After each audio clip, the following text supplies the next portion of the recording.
Selamat pagi bersama saya Cindy Raja. Mari kita awali pagi ini dengan semangat baru, motivasi hidup sehat dan inspirasi yang akan membawa kita lebih dekat kepada kebugaran fisik, mental dan spiritual. Perubahan kecil dalam hidup kita hari ini bisa menjadi langkah besar menuju umur panjang yang penuh kebahagiaan. Bersama kita akan merangkul kisah kemenangan, wawasan menarik, dan kekuatan harian yang berakar pada kebesaran Sang Pencipta. Tetap bersama kami di program Renungan Pagi, di mana setiap kata adalah dorongan untuk hari yang lebih baik. Kita mulai pagi ini dengan syukur dan harapan menuju hidup bugar selamanya. Ditulis oleh Kai Kusma bersama Pendeta Denny Kanajo. Selamat mendengarkan. Shalom, selamat pagi para pendengar yang diberkati oleh Tuhan dimanapun Anda berada saat ini. Kita akan sama-sama mendengarkan firman Tuhan melalui audio Renungan Pagi pada tanggal 15 Desember 2025 dengan judul Berjalan untuk Tuhan. Sebelum kita melanjutkan bacaan renungan kita pada pagi hari ini, kembali saya mengajak semua para pendengar yang setia untuk berdoa bersama-sama. Kembali kami datang kepada Bapa di sorga karena kami sangat butuh kuasa Roh Kudus-Mu. Tuhan curahkan kepada masing-masing kami. Terima kasih Tuhan Yesus, ampuni kami Bapa, karena kami sudah berdoa hanya di dalam nama Tuhan Yesus, Juru Selamat kami. Amin. Ayat inti kita terambil di dalam Matius 15 ayat yang ke-31. Demikian firman Tuhan. Maka takjublah orang banyak itu melihat orang bisu berkata-kata, orang timpang sembuh, orang lumpuh berjalan, orang buta melihat, dan mereka memuliakan Allah Israel. Mari kita ikuti penjelasannya. Hidup sungguh baik kepada saya. Saya memiliki istri yang luar biasa dan putri yang baru lahir, dan pekerjaan yang saya sukai, menjual buku-buku Kristen. Suatu malam saya mengunjungi beberapa keluarga ketika saya berkendara di jalan yang tanpa saya sadari. Terdapat lubang galing besar. Pekerjaan konstruksi telah membuat palang di seberang jalan untuk mencegah agar orang-orang tidak lewat. Tetapi beberapa anak telah memindahkan palang itu. Tiba-tiba mobil saya melayang.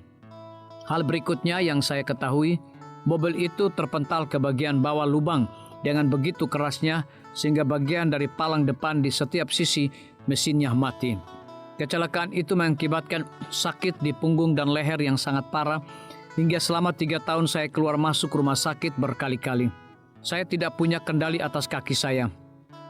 Saya ditusuk dengan jarum untuk melihat apakah saya bisa merasakannya. Tidak terasa apa-apa, tampaknya saya harus menggunakan kursi roda seumur hidup saya. Para dokter memberi saya 3 obat pereda saraf yang berbeda. Suatu hari saya berada pada dosis yang demikian tinggi sehingga saya berpikir bisa melakukan apa saja entah bagaimana. Saya berhasil masuk ke mobil untuk mengambil surat di dasar bukit di tempat kami. Saya berhasil berbelok pada tikungan pertama. Namun dalam upaya untuk menghindar agar mobilnya tidak jatuh ke dalam danau ketika saya membelok pada tikungan kedua, mobil menabrak pohon. Mungkin saya akan tenggelam jika saya jatuh ke danau. Sekembalinya ke rumah sakit saya diberitahu bahwa saya tidak akan pernah bisa berjalan lagi selamanya. Saya mendambakan kesembuhan. Tuhan telah membuat orang lumpuh berjalan. Tidak bisakah Dia melakukan hal yang sama untuk saya? Ketika saya mendengar bahwa pendeta Glenn Cohn, seorang yang saleh, akan menghadiri pertemuan perkemahan, saya memutuskan untuk memintanya untuk mengurapi saya dan mendoakan untuk kesembuhan saya. Ketika saatnya tiba, teman-teman membawa saya ke dalam bus di mana pendeta Cohn berada, dan dia beserta 2 atau 3 orang lainnya berlutut dan berdoa untuk saya.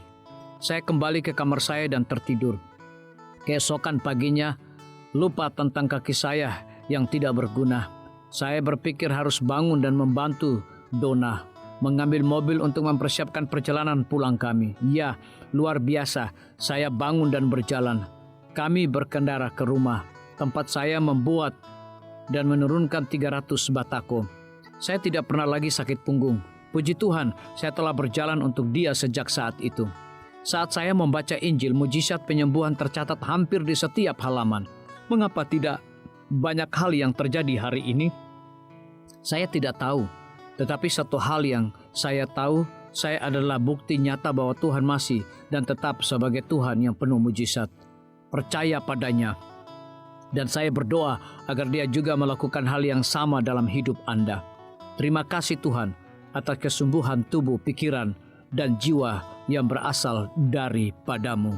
Biarlah bacaan renungan kita saat ini akan menjadi berkat bagi kita semua. Kembali saya mengajak semua para pendengar yang setia untuk berdoa bersama-sama.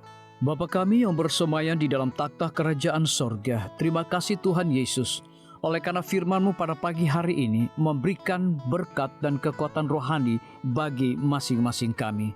Pada saat ini hamba berdoa untuk pemerintah kami. Tuhan memberkati Bapak Presiden bersama dengan wakil, para menteri dan seluruh stafnya, Bapak Gubernur bersama dengan wakil, Bapak Bupati bersama dengan wakil, Bapak Wali Kota bersama dengan wakil, camat dan seluruh stafnya, kepala desa, lurah, RT, RW, dimanapun mereka berada saat ini. Kiranya Tuhan lindungi mereka, pelihara mereka, curahkan hikmat dan pengetahuan sorga kepada masing-masing mereka, agar mereka dapat menjalankan roda pemerintahan boleh sesuai dengan amanah dan titah daripada Tuhan sendiri. Pada pagi hari ini kami juga berdoa untuk para tim medis. Tuhan berkati dokter, perawat, bidan, farmasi, nutrisionis. Kiranya hikmat dan pengetahuan sorga, roh dedikasi yang tinggi, roh kelemah lembutan Tuhan berikan kepada masing-masing mereka, agar mereka dapat memberikan pelayanan yang terbaik bagi setiap pasien yang membutuhkan pelayanan mereka setiap hari. Kami juga berdoa untuk guru-guru, kepala sekolah, siswa, mahasiswa, bahkan dosen di setiap lembaga pendidikan. Kiranya hikmat dan pengetahuan sorga Tuhan berikan kepada masing-masing mereka, agar mereka dapat mendidik setiap anak-anak untuk memiliki karakter Yesus Kristus.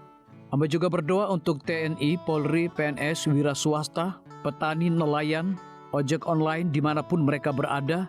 Kiranya berkat dan sukacita sorga Tuhan juga berikan kepada masing-masing mereka, agar mereka juga menjadi saluran berkat bagi sesama manusia. Para pendengar yang setia yang berulang tahun saat ini dimanapun mereka berada, biarlah dengan bertambahnya usia, mereka semakin hidup bersyukur dan berterima kasih kepada Tuhan setiap saat. Yang berada di dalam kebimbangan, ketidakpastian hidup, Tuhan berikan iman yang teguh dan pengharapan, agar mereka tetap percaya akan janji Tuhan setiap hari. Terima kasih Tuhan Yesus, dengarlah segala doa dan permohonan kami Bapa, dan mau mengampuni segala dosa kami, karena kami sudah berdoa hanya di dalam nama Tuhan Yesus, Juru Selamat kami. Amin.